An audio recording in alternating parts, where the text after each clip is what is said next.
Hello, hello. I'm so excited that you're back here on the Just Own You Summit. And today we have Kristen Tyrrel. And my goodness, I am super pumped that she is here. She is known as the Millionaire Mama. She made her success goal was to make $1 million in under 3 years. Well, she did it and she surpassed it. And I want to pick her brain today. She is a mama of 3 and she is a wildly successful podcaster. So if I'm going to give her the mic and tell us all about the background story because she's amazing and we've just connected recently and I love her already. So thanks for being with us. Thanks for having me. I love being a part of stuff like this and sharing my story. And I'm hoping it can inspire somebody who's at that very beginning or even the middle, somewhere in their journey, to do something maybe a little bit differently, because that's what I remember wanting when I got started, just like super hungry for all the knowledge I could get. So props to you for creating a summit like this where moms can come and get the inspiration from people who might be a little bit further in the journey, because it's so valuable. So I'm really, really happy to be here. Thank you. Thank you. So take us back. Now, where did that drive come from? Kind of where was your family dynamic? Why did you want to do this? And where did you begin? Oh my gosh. I feel like I've always had a little bit of the hustle genetics, I don't know where that came from. And my dad's a really, really hard worker traditionally, loves his job. And my mom is a people person. And so I kind of got that hybrid where I was like, I love this whole like hardworking thing. And, it's ebbed and flowed over time to where now my opinion of like wealth and prosperity is a little different than like the grind and how much work you can do to prove yourself, which we'll talk about a little bit. But that really started very young. I had my first job when I was 13. And I think I was an entrepreneur before I understood what the word entrepreneur meant. When I grew up, I thought it was like people who couldn't hold a job. So I had kind of a negative opinion of entrepreneurship. And I thought it was like kind of for losers, to be quite honest. And then all of a sudden, I don't know when this realization happened. I'm slow on the uptick with some things. And I was like, wait, entrepreneurship is like really, really cool. And it's really empowering and you make money on your own terms. Yeah. And I had been an entrepreneur for a while before I realized that. I had a photography business. I did really, really well in photography. I was a photographer in Southern California. So I was doing a lot of like people on vacation. I had really, really great high rates. And so I could make a couple $1,000s in a night doing some photo shoots, which was really awesome. Yeah. And so that was like the first taste I really had of like, wait, I can do what I love doing and bring in money. And that was still, really trading time for money though. And so in about 2015, my husband and I, since I was a photographer, I took pictures of a couple that was from my church and they wanted photos for their podcast. I had never listened to a podcast. I had never really experienced what the heck it was. I thought you had to pay for them. And I show up thinking I had researched like corporate headshots for couples and they show up and they're in like jeans and t-shirts. I'm like, what is this? These people have a podcast called 8-Minute Millionaire and they're in jeans on the beach. What do they do? Yes. And so they were kind of like that awareness. They opened the door for me and they did house flipping. So I never went into that, but I looked at my friend that I had taken the photos of and she was a little bit older than me, also had 3 children.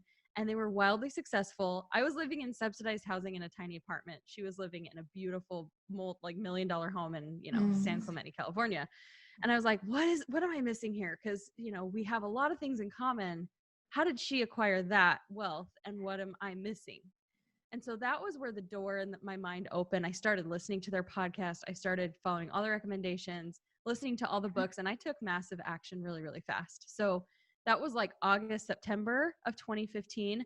By December, I had started my first podcast. I'd started my first online shop and we had started selling products on Amazon, my husband and I. So I had started essentially 3 businesses within 3 months and I never looked back and it's just exploded from there. The podcast I've been doing 4.5 years now, a little bit more. And I've interviewed a couple hundred women from all over the world. And it's been kind of the source of me building a network to where I was able to go. And no matter what business I touched, it was successful because I had a loyal, great network of people who were willing to follow me, whatever I did.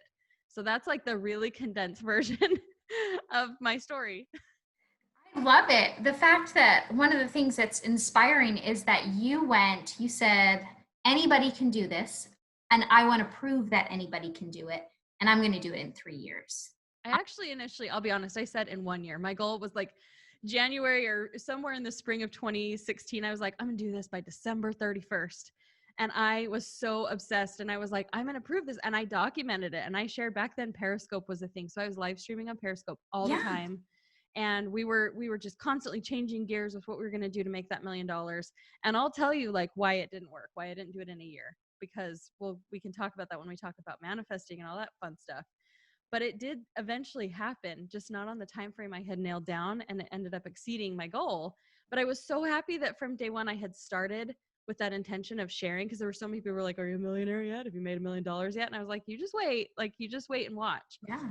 Because people don't want to be told, they don't want to be uncomfortable, because if we accept that any of us can do it, then we, by choosing not to, we're really choosing to stay comfortable and to stay kind of in the circumstances that we may not love, but we are familiar with. So yeah, it did happen in less than 3 years, which is still mind blowing to me, because we went from subsidized housing, making very, very little money, to being able to literally do whatever we wanted in a matter of a couple of years. So it was pretty crazy. And that's the beauty. I love that you're talking about choice. And that's why we're doing this summit, is to bring awareness to women, to help them know that, guess what? You can do whatever you want. The only person stopping you is yourself. And boy, is that hard to swallow. Yeah. So this is why we're bringing all this fabulous content. And what Kirsten is known for is talking about manifesting. And first of all, what is that? Because they're going to go, what? What is manifesting? If you're not familiar with some of the gurus, they'll be like, what is it? Yeah. Well, I actually looked up recently for a program that I have, and I was looking up like, what is the dictionary definition of manifesting? And it even started talking about like ghosts, and it was a very cryptic, like a really weird definition. So I think like the short version, or just the really simple explanation for manifesting, is it's really tapping into the power that you already have, your mind has, because our mind creates energy, and that carries and brings things to us. And it's kind of the realization of a reality that you're calling to yourself. And we're doing it all the time without realizing it, because every circumstance we have manifested based on our belief and our focus and what we feel we're worthy to have. And so manifesting is really, to me, it's like intentional manifesting is paying attention to what we are creating, and deciding and choosing what we want to create for our lives and what we want to create for our businesses and for our homes, instead Yeah. of just thinking it's all just kind of happening by chance or coincidence. So is this, so I'm clarifying for all of our listeners, is this similar to, doing vision boards, doing, where you have in the morning and you're doing I don't want, Affirmations. yeah, affirmations. I didn't want to use manifest for that, but using affirmations and then getting up and going. Is that similar or is it different? It incorporates those things. Yeah. It's kind of, Okay. I feel like manifesting, the way I share it and teach it, is really a practice. And so all of those things are key. They're elements that play a part in manifesting, but it's really just like kind of having an overall awareness, and being in creative mode, and being in, the choice mode, and then using those as tools to do manifesting better. Okay. No, perfect. Perfect. So, when you're creating and you're talking about manifesting, walk us through this. I'm going to do this, the whole thing. I want to know the tricks of the trade so that we can do this. And I want to see if I'm doing it properly. Okay. So, Well, I'll tell you one of the things that we do wrong when we manifest, and even just like, first of all, we'll go through a couple things. Not having the awareness, like I said. A lot of us are like 99% of our day is just subconscious automation. We're just going through, we're really not realizing how much we're not taking, we're not actually making choices. We're just doing things because that's part of our routine and that's what we're supposed to do. And so the first step to really like more intentional manifesting, because like I said, we're already doing it, we're already creating our reality every single day, is having that awareness and kind of waking up to realize, wait a minute, okay. And people get a little mad, they get uncomfortable. I don't know how it makes you feel when I say everything you have right now, the home, the car, the life, you chose it. And a lot of people are like, no, I didn't, because this happened to me and this happened to me and I had no control over that. And I think it's more, the first step we have to take is the ownership and the awareness, and being awake and open to the fact that yes, you have created this reality, you have accepted things, you have accepted them as they are. And so that's the first step, because then when you do that, you can acknowledge and you can move forward and say, okay, well, if I've done this, then how can I do it differently if I want it different, or how can I do it more if it's working out the way that I want it to, right?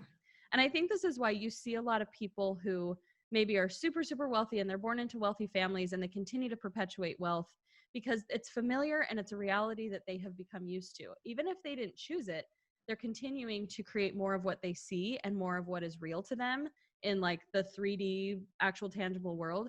Whereas people who don't have wealth, which is where I was coming from, it was completely like foreign, right? It was completely out there. And so I had to create the sense of reality before it actually was a reality. And that's what brought things to me. I had to change my story. I had to change what I was creating. And then it changed the actual tangible stuff that was happening in my life. And that's for better or for worse, right? We can create more scarcity, more poverty, because that's what we're seeing and that's what we're aware of. So whatever you put your attention on grows, it expands. So that's why a lot of times what I was going to say, what we're doing wrong with manifesting and our vision boards and our affirmations is we can wake up in the morning and be like, I'm going to have a great day. I'm going to be healthy today. I'm going to make good choices, blah, blah, blah, blah, blah. We do these affirmations. We read through these things. We have our vision board. We sit and stare at it for 10 minutes. And then we immediately go to our day and our mind is completely taken over by the automatic thoughts of, I don't have this. I don't have that. The sink's not working. This isn't working. My car sucks. Like all these things, because now we're stuck in this tangible world and we have completely given up on the dream. And we think, but I did my vision board. So all my dreams will start coming true because I did that for 10 minutes, right? Yeah. You know, what's weird is I've never had a vision board and and I think I think it's really cool that I can say that. And I still understand the power of visualization because to me, like it just didn't connect. I didn't understand why I would look at a picture of something and that would actually create my reality. Now, I think there's a caveat to that because I'll go into why I didn't make the $1 million sooner. And it's because of a little bit of that disconnect. I didn't understand how in the world staring at a picture of a ship is it going to get me on a cruise with my kids, right?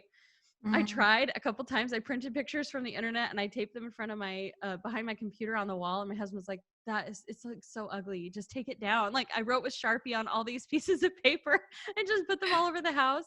My husband was like, please just don't. I mean, they're just so hideous.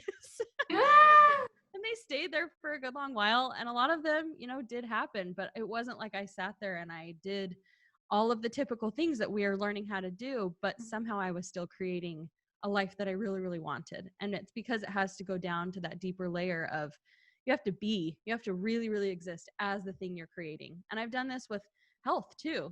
I've decided I'm a healthy person. I'm a person who goes to the gym. I'm a person who loves yoga. I'm a person who loves green smoothies. And I lost a lot of weight in a couple months' time because I was choosing that was my reality.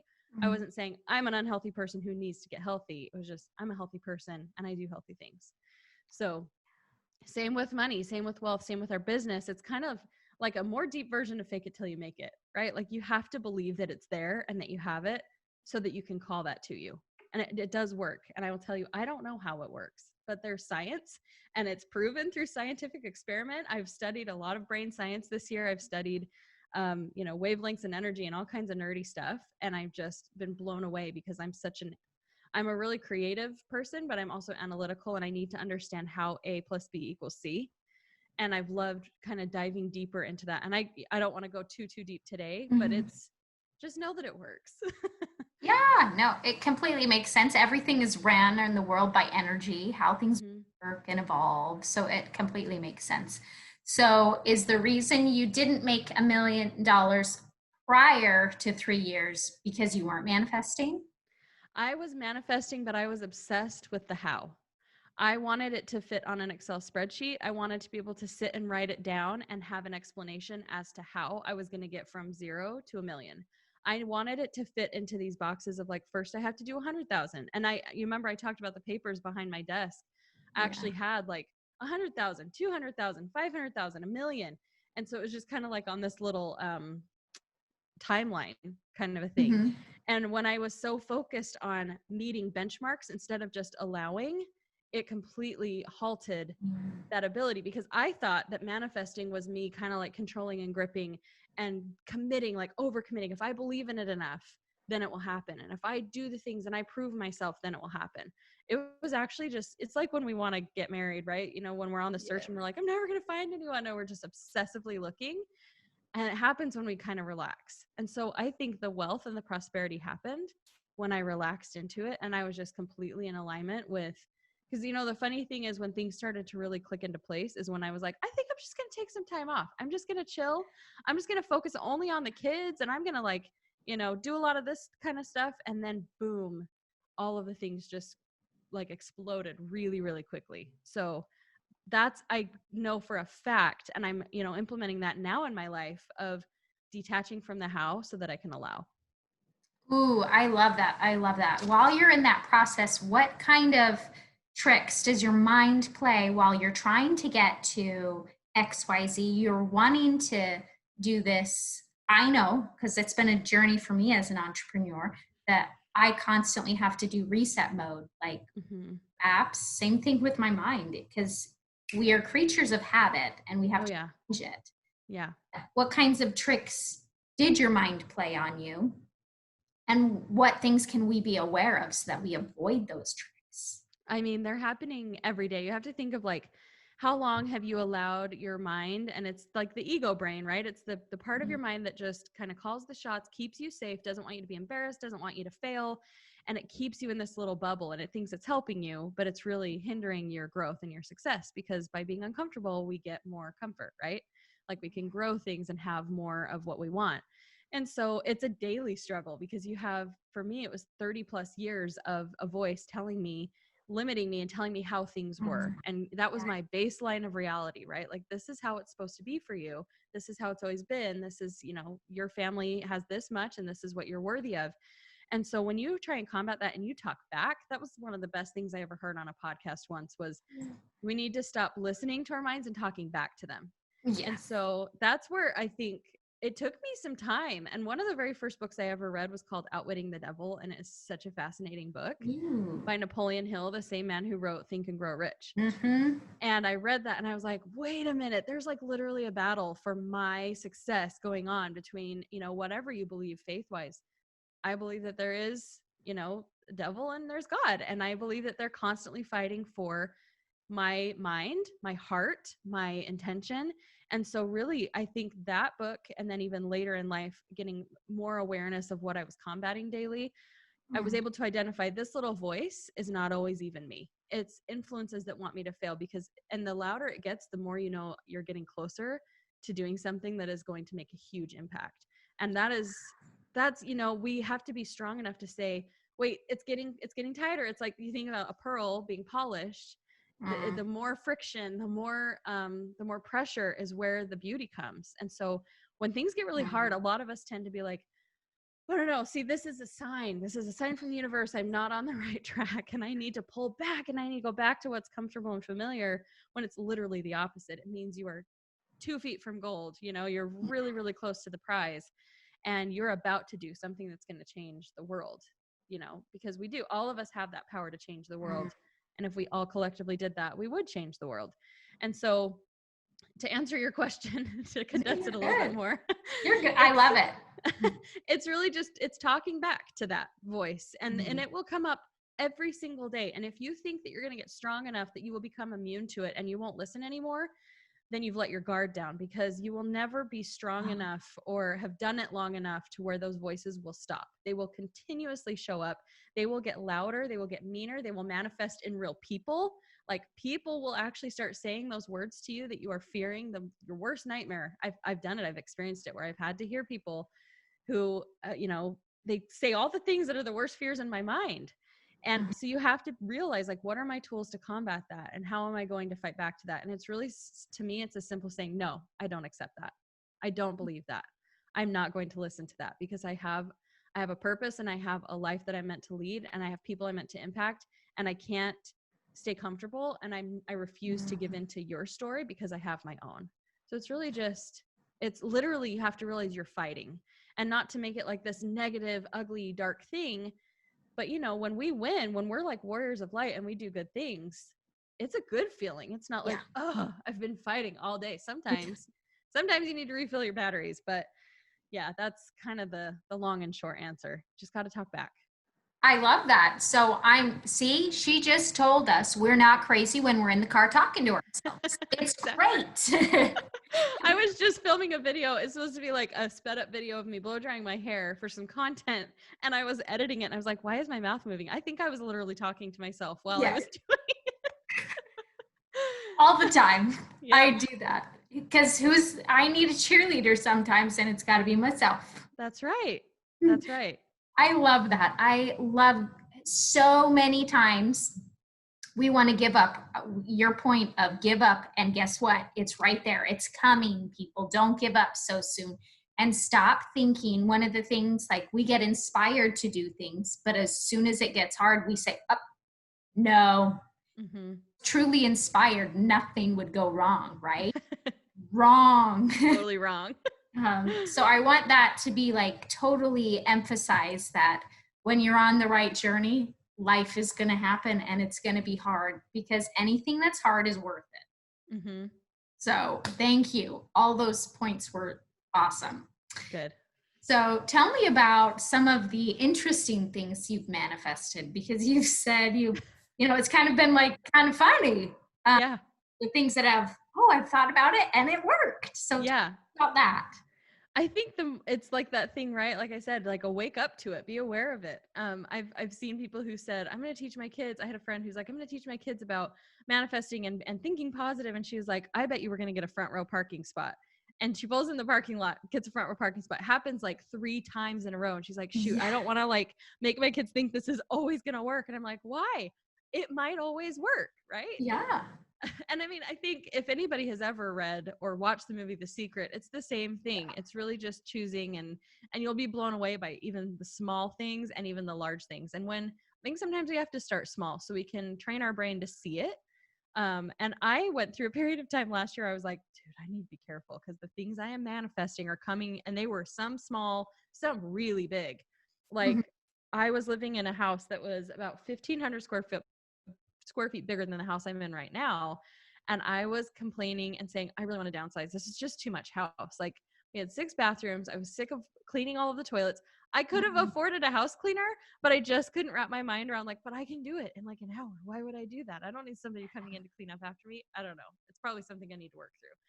So anyway, I was like, I really want a smaller house, just something that's more simple. We're always in the same rooms anyway. We don't need all this extra space. Well, in June, we were on vacation and we got a notice from our landlords that they wanted to move back into the house. And so we had to move in like a month or 2. And I'm like, oh, I got to be careful what I wish for, because I wanted to, but just not quite yet. But you can't be sarcastic, and you have to be really careful with your words, because even your thoughts carry energy. Your words are even a higher frequency of energy. When you say it out loud, don't be surprised when it happens, because the universe, it goes to work to be like, this is what she wants. She wants a smaller house. We ended up getting a really, really great house that is perfect for all our needs, and it checked all the boxes. And that was another thing, is saying we really need something that is pet friendly. We need something that has, this many rooms, that has an office space. We got exactly what we needed down to the last detail, but it still fit within that earlier manifestation of like, I need to downsize. And then when we moved into this house, they had just remodeled their bathroom, and it was so beautiful. And the homeowner was like, oh, I love taking baths. And so I got this really nice bathtub. And I was like, oh, you're my girl. Like, I love baths too. Yeah. And I was thinking, and I was like, I just wish this was a brand new bathtub. I can't wait for a time when I can remodel a bathroom and put in a brand new bathtub and be the very first one to use it. And I said that to my husband. I was like, someday I'm going to be the first one to use my bathtub. I kid you not, like a day or 2 later, we get a call. They're like, there's a crack in the bathtub and they're going to have to replace it with a brand new bathtub. And I was like, goodness, what's happening? So there was a business that I was just like super unhappy in, and I was complaining about it all the time, and the business totally fizzled. Like, all 3 of these things happened within a few days, few weeks, few months, whatever it was. And that was where I was just like, I have to really, really, really be aware of what I'm doing. And I have to be intentional with what I'm going to create down the line. What do I really want?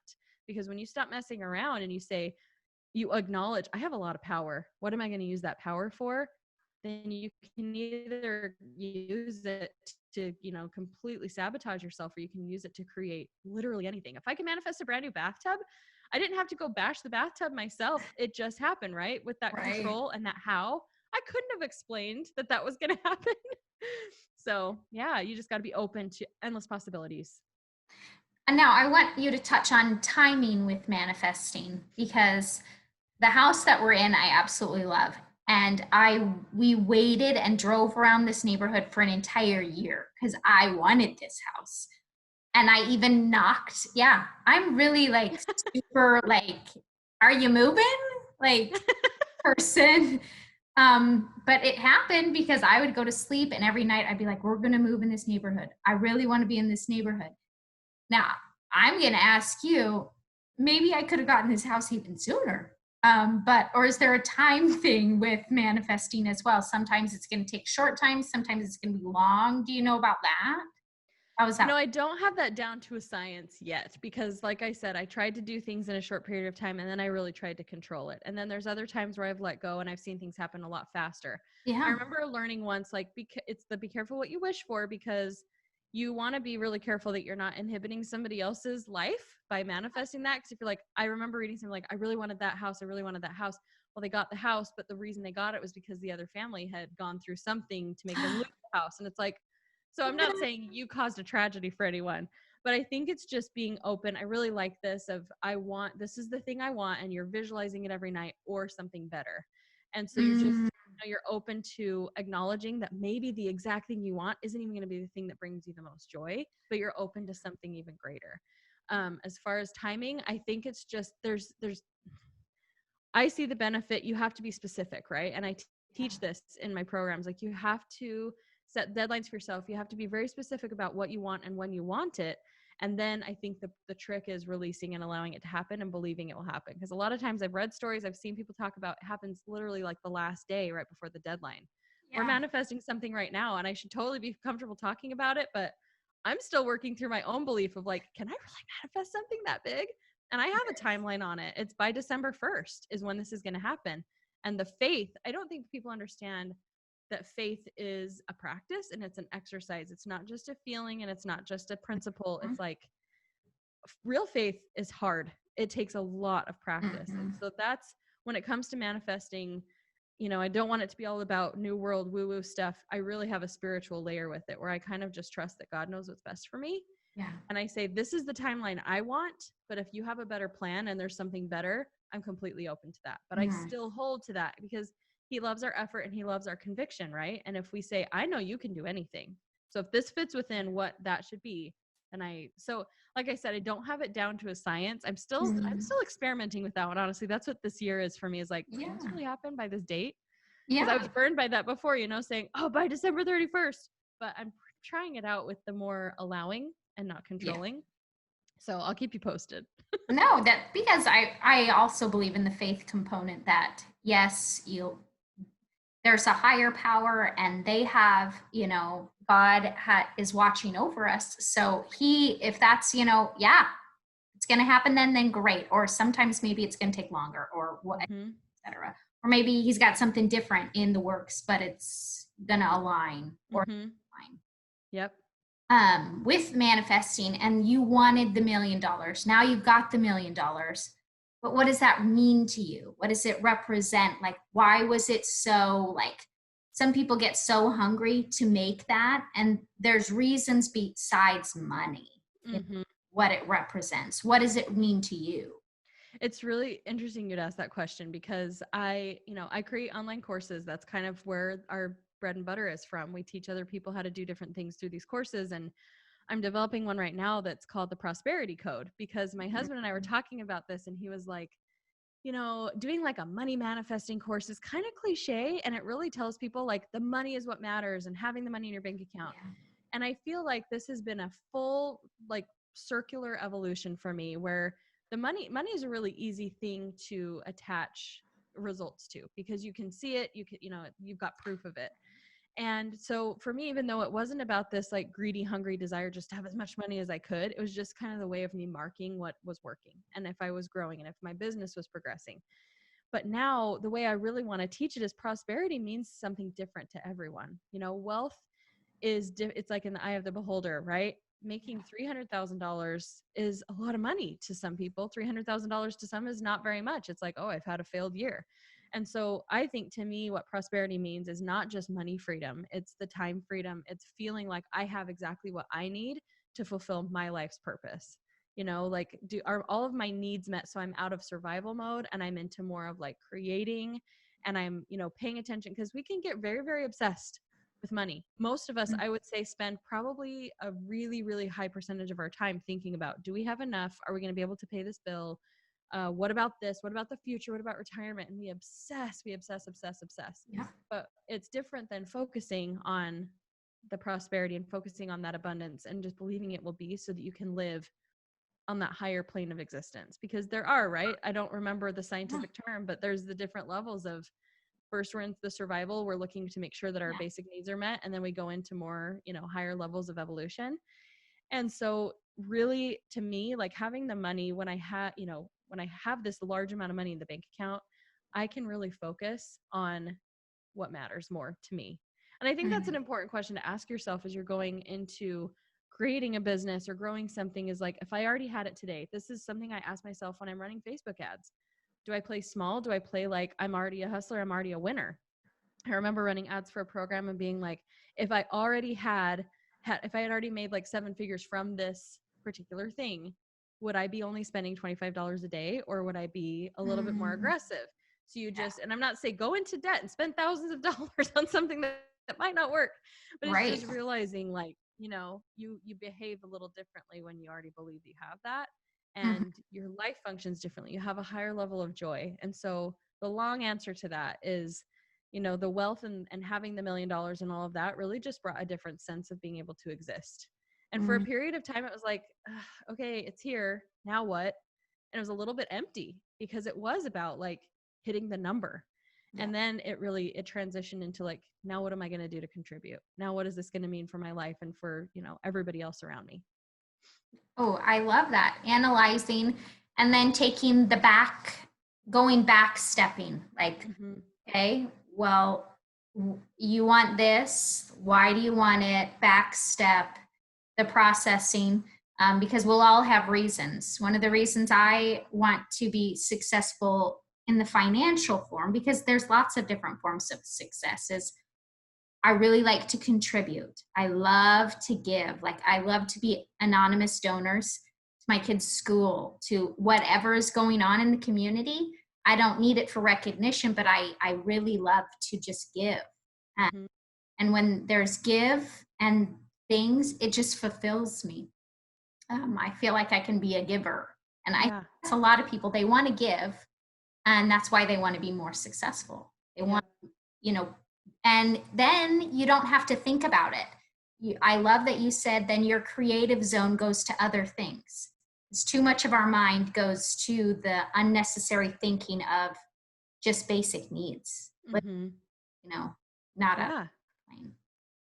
What do you get accomplished? Like, how are you living in creative mode when you're focused on how you're going to pay the rent, how you're going to pay the mortgage, how you're going to pay the car payment? There's no creating in that mode. It's so stifled. It's so fear-based, and manifesting is really about transitioning that fear-based mentality into faith. It's believing that good things are happening to you, that you can have whatever you want. And I know that can sound greedy to some, like, oh my gosh, like, enough is enough. And I've been called greedy more times than I can tell you, but it's not greed. There's a difference between greed and goals and wanting prosperity. Because I'm like you, my favorite thing is to give. I love treating people. I love surprising people.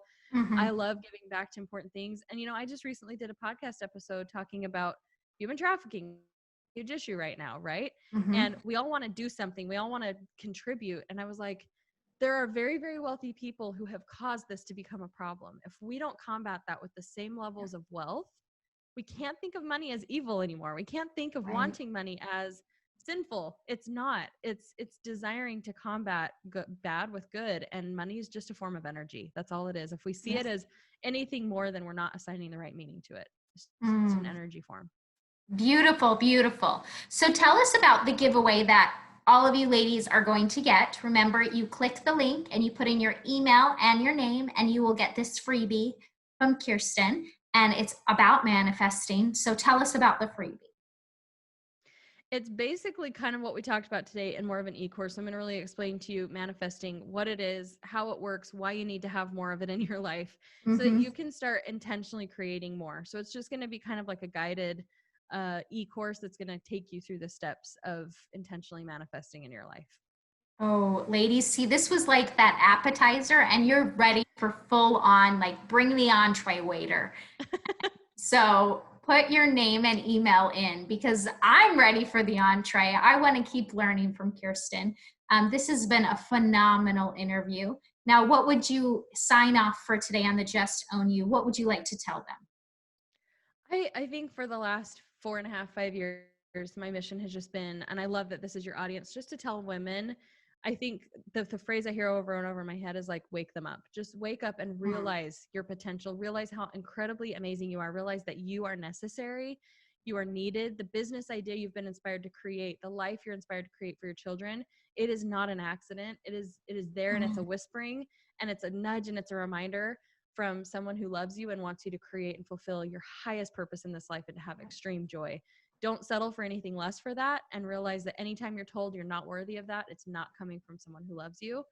And I truly believe that if all of us lived that, there is enough resources, there's enough joy, there's enough prosperity for all of us to have incredible lives and to create a happier, more peaceful world. So do your part and don't ignore that calling that you feel, because we know that call. It's familiar.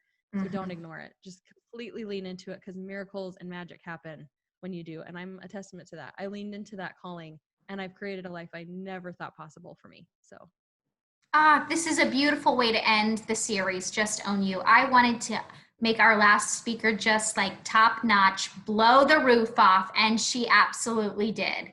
So, as always, if you are interested in more content, follow them on Instagram, follow her website, click the link below for her free e course, and as always, just own you.